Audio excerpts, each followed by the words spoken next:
On parle maintenant de l'exposition Talaillé.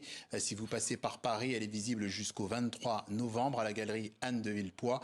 Et justement, Bovi Nkobo est un artiste visuel. Bonjour et bienvenue. Bonjour. Ce sont vos œuvres, vos peintures, vos collages, vos montages que l'on voit au sein de cette exposition. Alors plutôt que de définir votre travail, pourriez-vous nous définir votre univers? Mon travail est constitué de tout ce que je vois moi dans la société et surtout mes expériences personnelles et aussi de tout ce qui se passe tout autour de moi. Et je réfléchis toujours, je fais mes études à l'Académie des Beaux-Arts de Kinshasa. Et en sortant de cette école des Beaux-Arts, je cherchais quelque chose pour proposer quelque chose qui va être différent de ce que j'ai appris à l'école. Et c'est à ces moments-là... Sortir de l'école totalement. C'est pas seulement sortir de l'école, la terminer, mais sortir aussi de l'école, aller dans la rue. Aller dans la rue, voir leur vraie réalité, comment ça se passe, comment les gens s'interagissent avec tout ce qui est tout autour d'eux. Et c'est à ce moment-là que j'ai découvert le collage, les affiches dans la rue de Kinshasa. C'était beaucoup plus pendant 2011, 2013, pendant les élections. Et il y avait, toute la ville était envahie des affiches, des panneaux publicitaires, tout ça. Et moi, je me suis approprié de tout ça, de ces affiches-là, pour en faire des œuvres, en fait. Oui, on le voit d'ailleurs. Hein, tous ces collages, c'est une réappropriation de... Ouais, c'est une réappropriation en fait, de tout ce qui se passe dans la ville, des odeurs, de bruit, des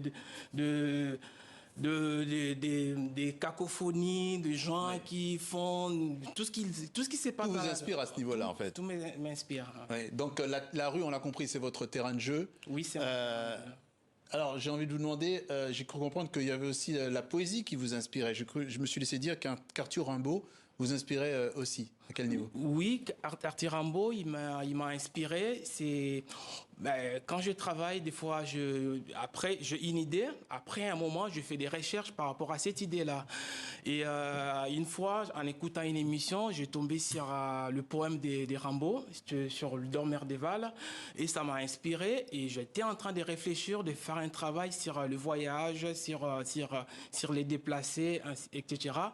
Et du coup, ça m'a inspiré. Je suis allé creuser plus sur Rimbaud et j'ai découvert encore dans un autre poème de Rimbaud qui est le lettre de voyant.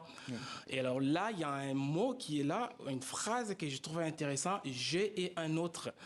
Et du coup, je réfléchissais en même temps, moi, selon ma sensibilité, j'ai toujours réfléchi comment est le regard de l'autre envers moi, comment on peut sortir de tout ce qui est en soi, le faire sortir, cette action-là, ce courage-là, et ça devient en même temps une autre personne qui est en face de soi. Et du coup, en fait, c'est ça mon rapprochement avec Rimbaud. Avec Arthur Rimbaud. Oui, et justement, vous avez parlé de regard.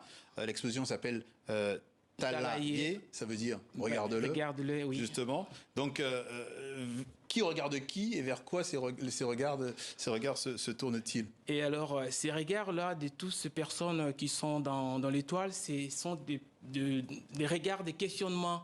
Ouais. C'est des regards de questionnement, des regards de s'immerger dans tout ce qui se passe autour de ces personnages-là.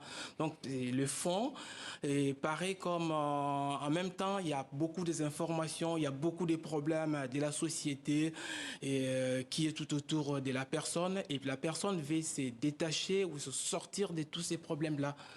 Donc, on a l'impression quand même que c'est un peu fouillis, mais en fait, c'est ordonné. Oui, c'est ordonné parce qu'après, j'ai fait mes études académiques. En fait, j'ai quand même cette notion de l'histoire de l'art et puis du réalisme. Et de l'autre côté, c'est des collages qui me permet de sortir un peu des cadres classiques ou Oui, académiques. changer de cadre, en fait. Oui. En même temps, j'ai fait cet rapprochement entre sortir dans le cadre et en même temps être dans le même cadre-là. Et ça me permet de bien dialoguer, ça me permet de bien proposer les choses que je vais dire.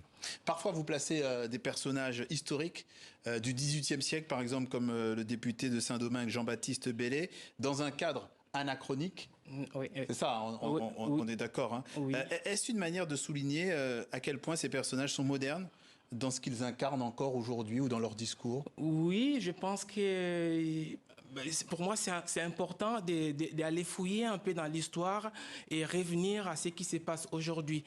Et après, en fouillant l'histoire, j'ai trouvé le portrait j'ai trouvé ça et je me suis dit, tiens, c'est ce qui se passe. Ah, je le mis à la peau de Lumumba. Oui, voilà. Donc, c'est un peu rapproché des époques ou des personnalités qui sont lointaines, mais en même temps, ils ont une même pensée ou une même modernité. Oui, effectivement. Oui.